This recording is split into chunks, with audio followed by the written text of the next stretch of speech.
What up, y'all? This is Bruce the Boss Brooks. I want to welcome everyone to my channel. Don't forget to comment on my channel, like my channel, subscribe to my channel, and hit that little notification bell so you can get notified of my next content. Let's get into it.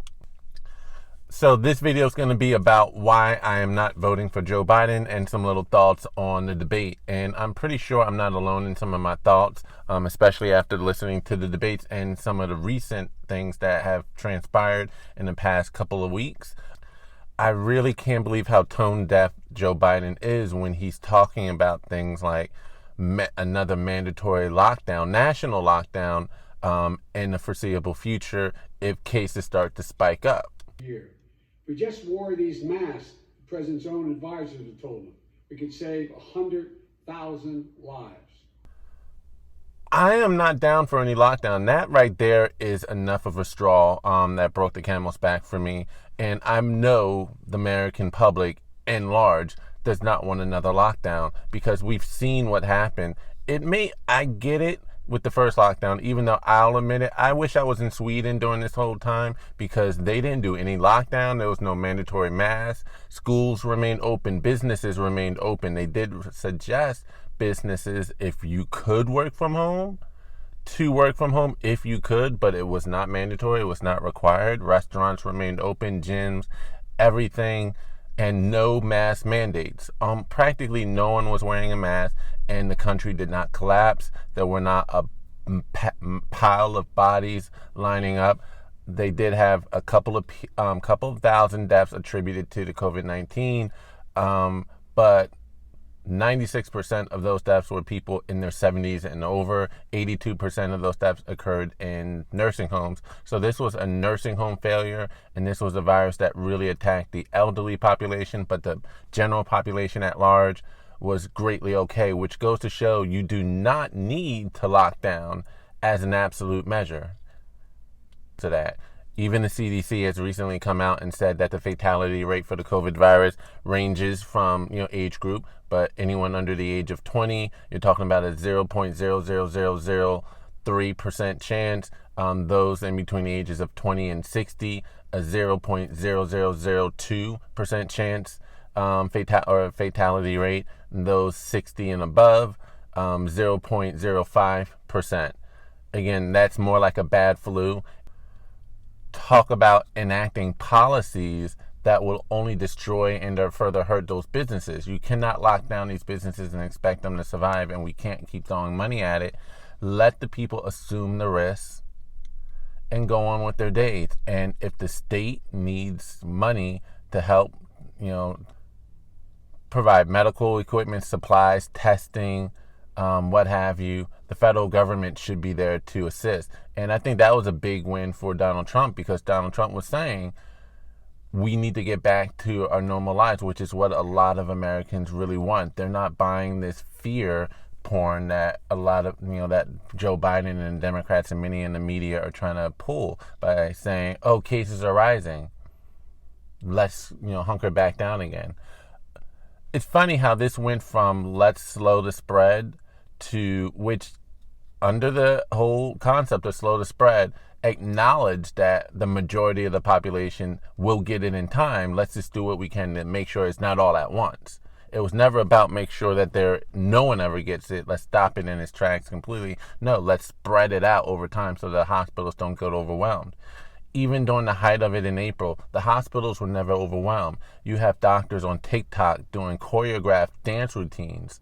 You know how much free time you must have on your hands to be able to pull off those choreographed dance routines. We know a lot of nurses had their hours cut across the country. Many doctors and nurses were furloughed. The worst cities that had it were obviously in New York City and maybe Jersey City and or parts of New Jersey where they were rushed and really stretched to the limit in terms of capacity, but never at any point in time were they turning anyone away. But bottom line is, we flattened the curve. We avoided the spike. We avoided overwhelming any of the hospitals.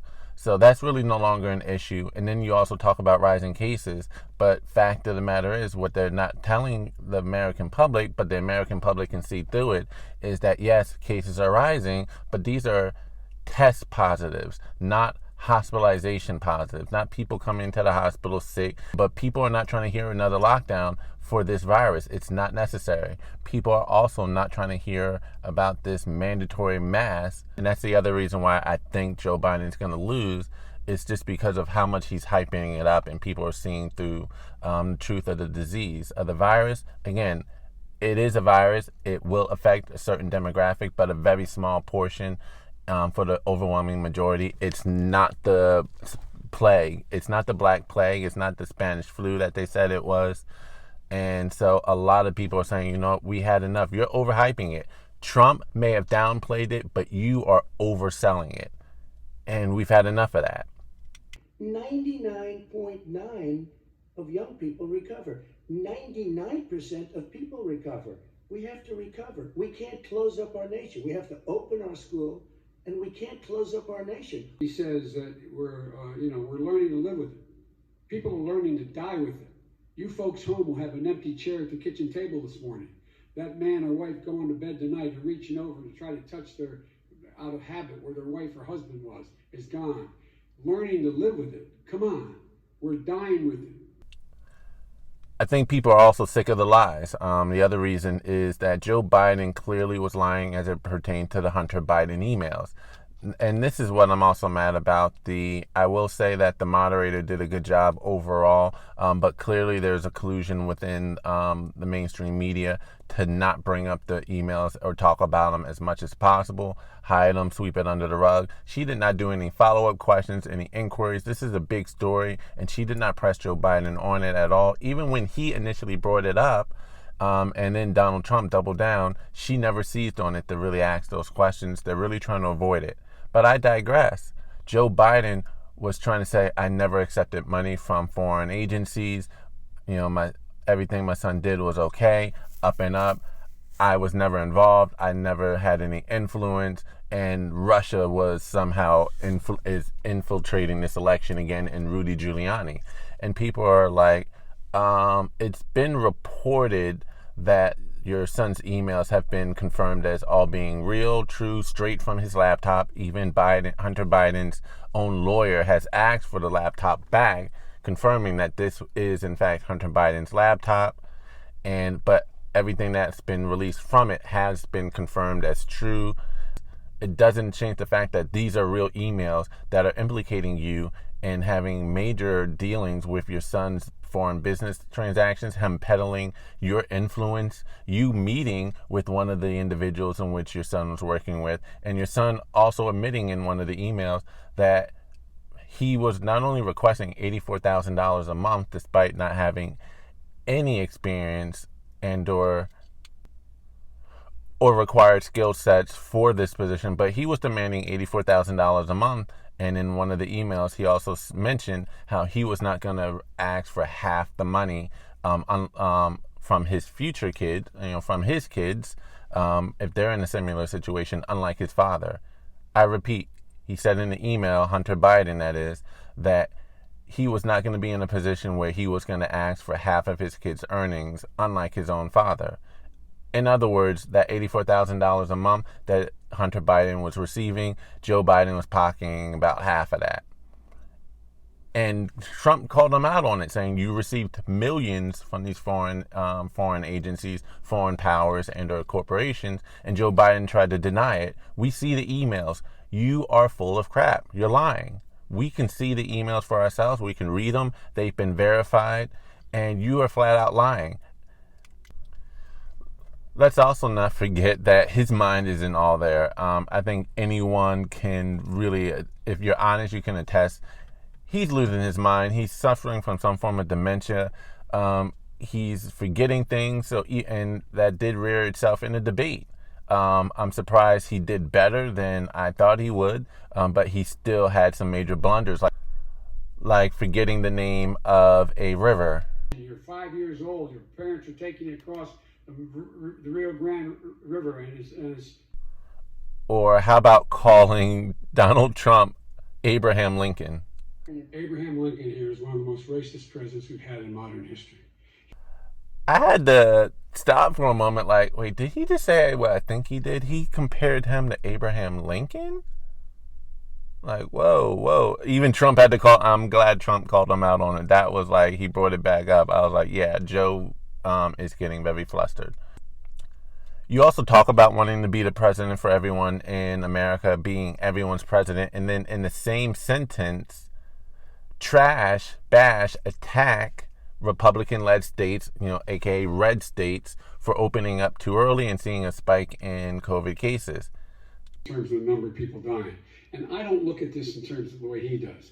Blue states and red states. They're all the United States. And look at the states that are having such a spike in the coronavirus. They're the red states. They're the states in the Midwest. They're the states in the upper Midwest. That's where the spike is occurring.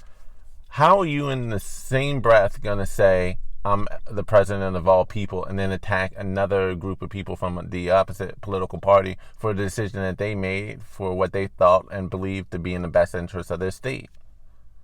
Clearly you're not representing all people, because different states have different approaches and or thoughts on how they're going to deal with the pandemic within their state and the virus and the seriousness of the threat, and assessing those risks as it comes.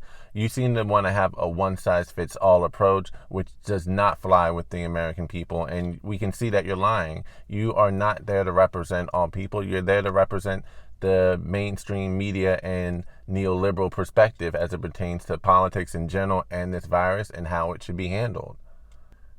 I mean, you yourself even said earlier on in your campaign, or not too long ago in your campaign, that this is a battle between Scranton and Wall Street. Not that you really lived in Scranton for that much long to really be considered a Scranton kid and or native, but I digress.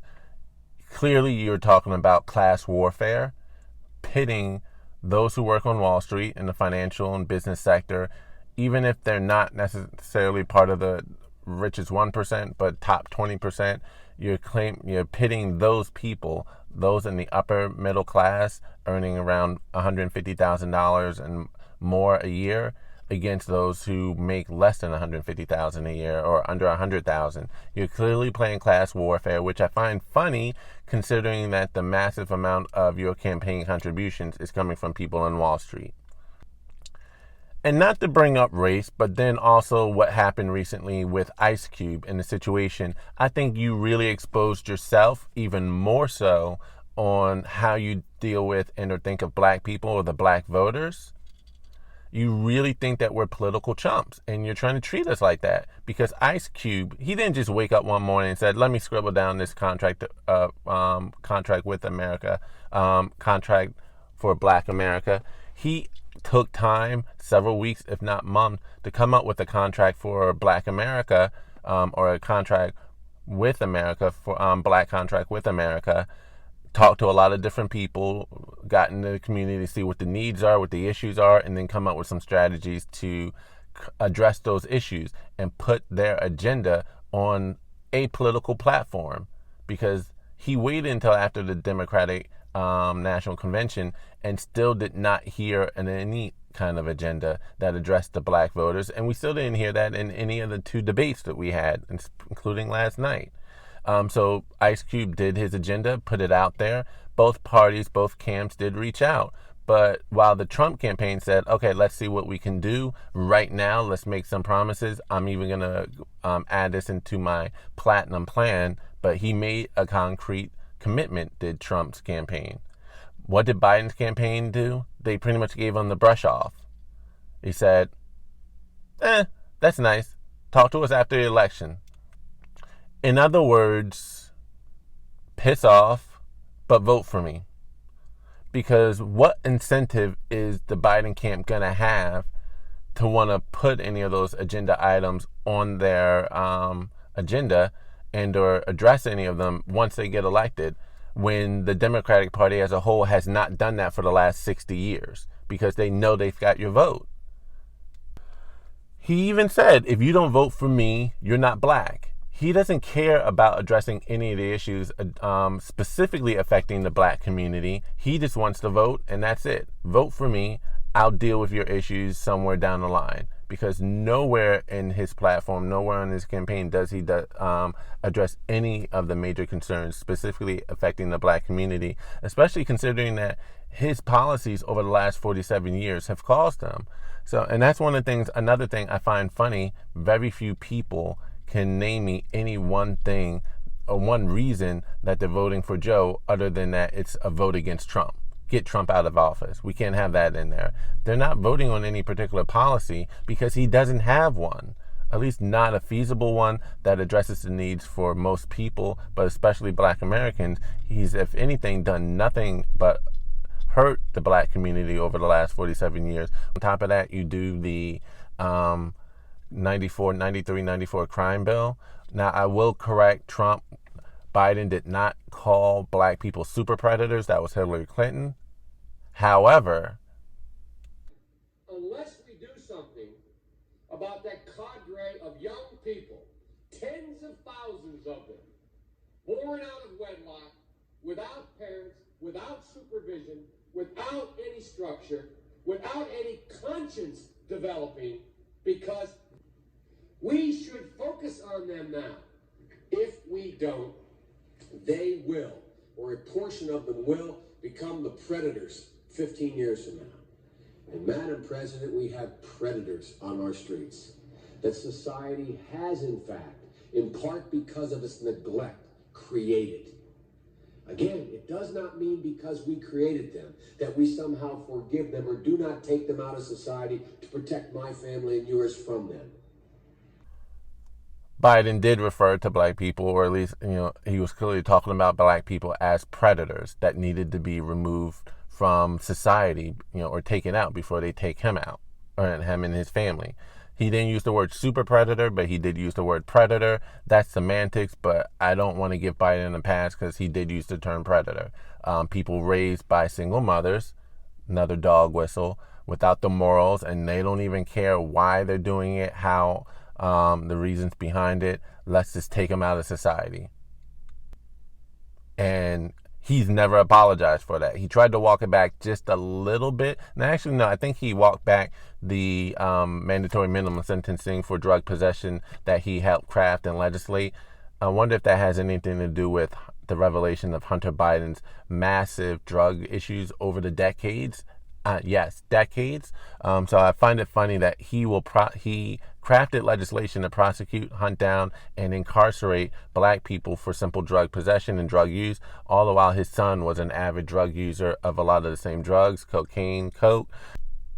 Again, especially the way they've been treating Ice Cube, 50 Cent recently, a lot of people are starting to see through it. They're seeing, hey, I'm Black, my community sucks, it's falling apart. It's being run by nothing but Democrats, by the way. There's no Republicans in a lot of these cities at any level of government, not mayor, not city council, and in some cases, the governor is even Democrat. You look at what, George Floyd situation, Democrat all across the board. Democratic city council, with the exception of one member being part of the Green Party, Democratic mayor, Democratic governor. New York City, Chicago, Detroit, Philly, Houston, Los Angeles, Oakland. They're seeing that the Democrats are running this stuff and their situation's not getting any better, and they're only getting played when they keep putting the Democrats first and the Democrats keep putting them last, not taking their vote seriously. It's a lot like the situation between the fox and the wolf. The conservative party, GOP, may come across like the wolf. You can see them coming, whereas the Democrats are like the fox, who may appear harmless, appear like they're there to help you, but at the end of the day, like Malcolm X said, end up with lamb chops in their jaws. Whites who act friendly toward Negroes. A fox acts friendly toward the lamb. And usually the fox is the one who ends up with the lamb chop on his plate. The wolf doesn't act friendly, and therefore the wolf has more difficulty in getting the lamb chop in his plate. I'd like to point out, though, that I say that because it is usually if you study the structure of the Negro community, economically, politically, civically, psychologically, and otherwise, it's controlled by the white liberal, who usually poses as the friend of the Negro, who actually differs from the white conservative in the same way that the fox differs from the wolf.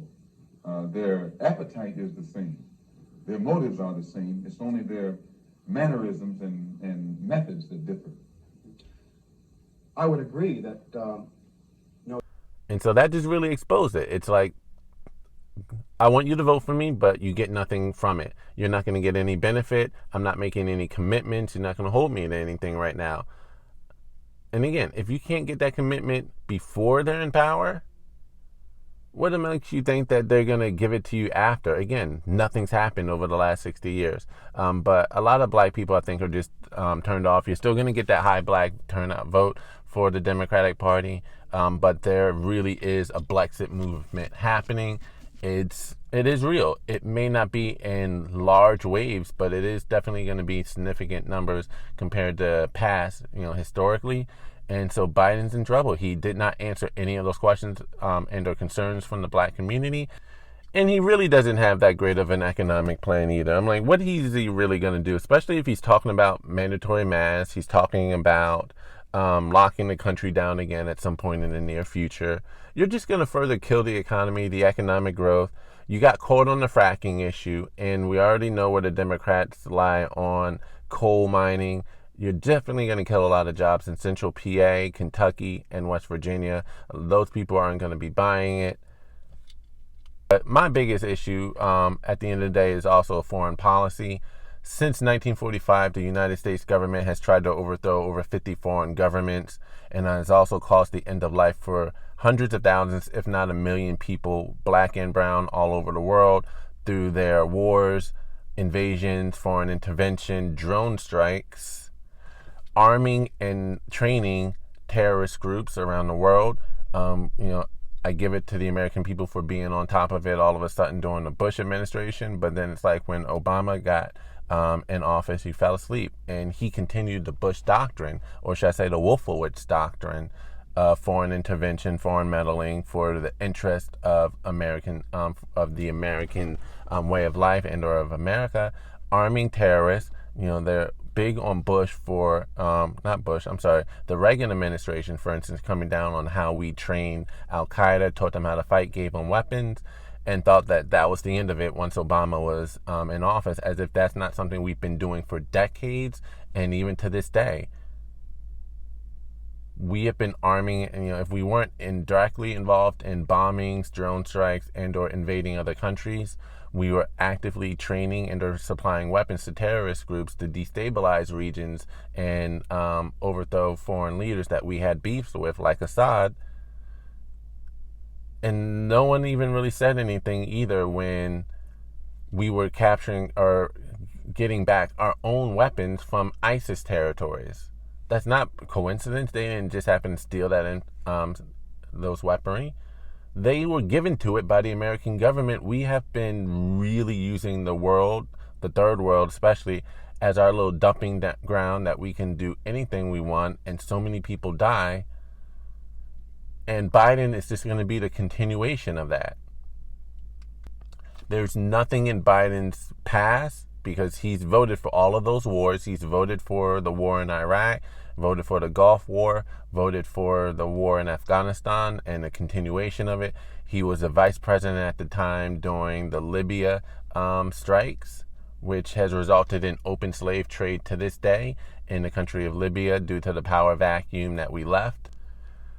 And so again, and I just think of all of the innocent and the thousands of civilians that have died over the years from our policies, from our intervention, what we're doing. And I'll give it to Trump for slowing some of that up. We were still caught in coup d'etats, like those soldiers that got caught off of the borders of Venezuela in attempts to try to help overthrow the leader there. And John Bolton was a very bad hire. But I will say this, he hasn't started a new war. Biden will definitely get us into a new conflict, or at least the people around him, his handlers, because he's not all there. Again, let's admit it.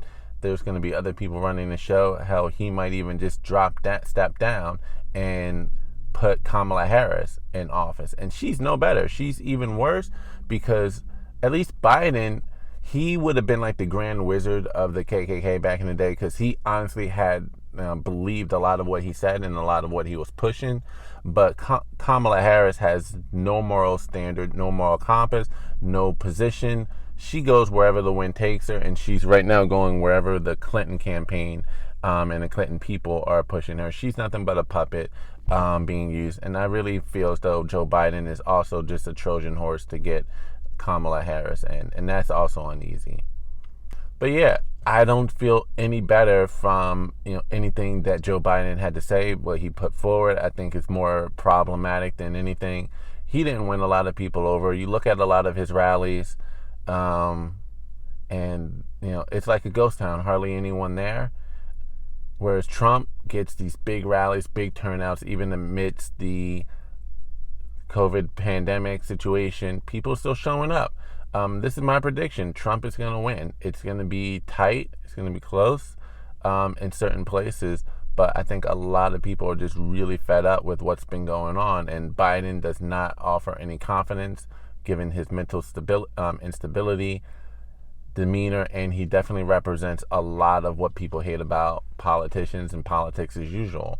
And they also don't like what he's offering in terms of mandatory masks, shutting down the economy again, overhyping this virus as if it's the end of the world, and presenting no real palpable positive change in their direction. So that's my thoughts. That's why I'm not voting for Joe Biden. I think a lot of people are with me on that one. He hasn't answered the concerns for the American people in general about getting our lives back to some sort of normalcy. He's kind of tone deaf on what the American people really want. They don't want more lockdowns. They want to go back to work. They want to get back to somewhat normal. They want to send their kids to school. They don't want another lockdown. They really don't need another mask mandate nationally. They'll deal with it if it means getting back to normal. But Joe Biden's just on the wrong side of a lot of these issues. And so that's my thoughts. I'd love to know what your thoughts are on the issue. All right, leave a comment in the comment section. If you agree, don't forget to like, subscribe, share, and hit the notification bell. This is Bruce the Boss Brooks, and I'm out.